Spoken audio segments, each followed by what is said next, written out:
Brother, Mr. Laza, you have the floor. Merci beaucoup, Monsieur le Président.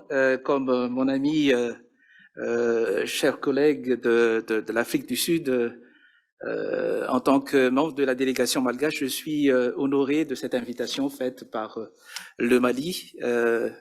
Alors, mesdames et messieurs, après l'application de la loi, je voudrais vous parler de l'éducation qui, avec la prévention, donc forme l'approche holistique pour mieux traiter justement la corruption.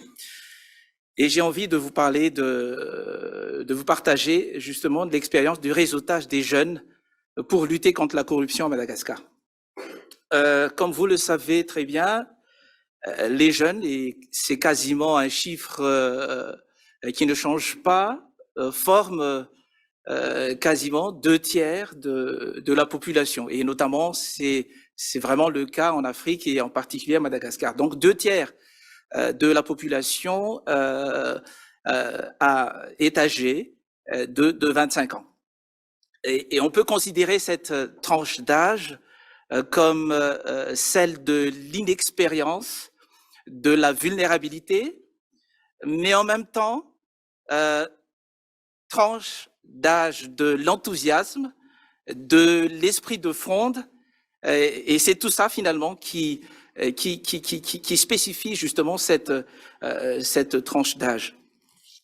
Et c'est pour cela que dans notre stratégie en matière éducative, on a considéré que la jeunesse donc représente un levier de changement de paradigme qu'il convient de valoriser au moment précis où justement la lutte s'essouffle, pas seulement en Afrique, mais dans le monde entier. Alors comment faire en sorte que la jeunesse soit un levier de changement de paradigme pour mieux traiter la corruption?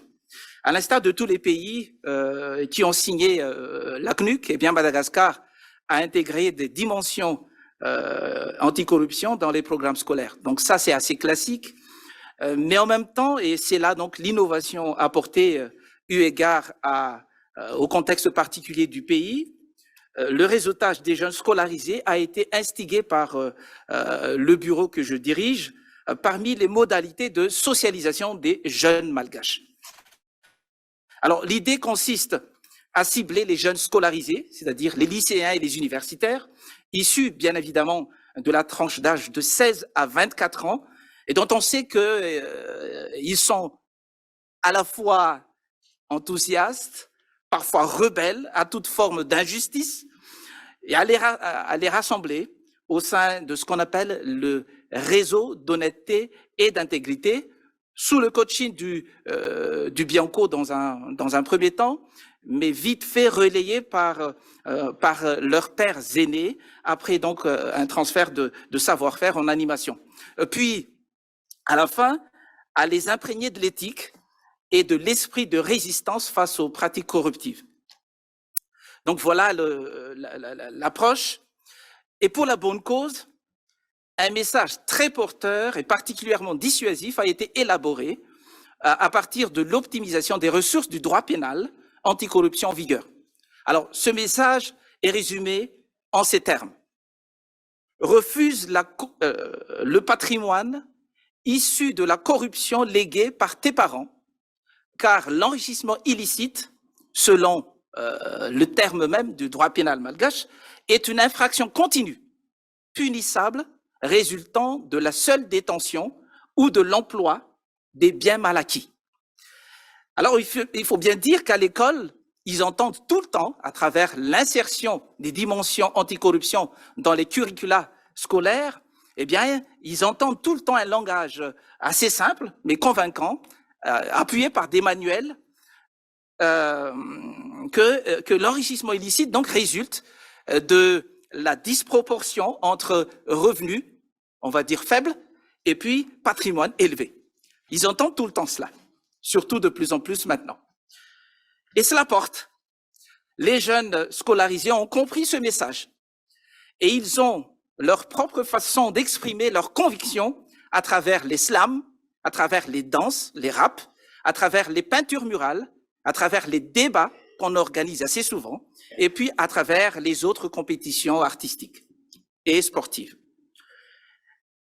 Et les éducateurs du Bianco ne ratent aucune occasion pour faire des plaidoyers et pour mobiliser ces jeunes soucieux d'avenir radieux, mais déboussolés par la dépravation ambiante des mœurs.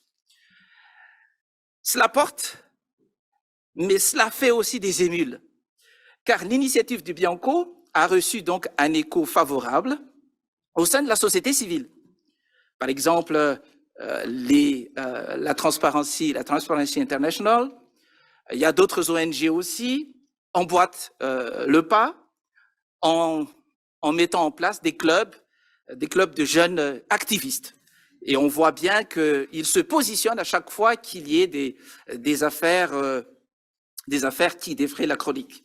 Bref, le changement de paradigme est en marche, lentement, mais sûrement.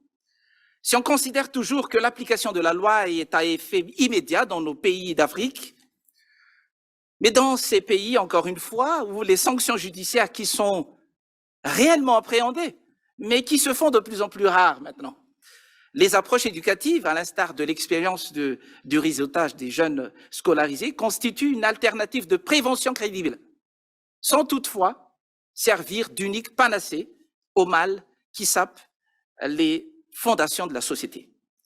L'initiative grâce de l'ONUDC est à ce point, on peut dire, à ce point nommée, pour accompagner le milieu juvénile à résister au vent de la déperdition qui souffle dans nos pays d'Afrique, mais aussi dans le monde entier.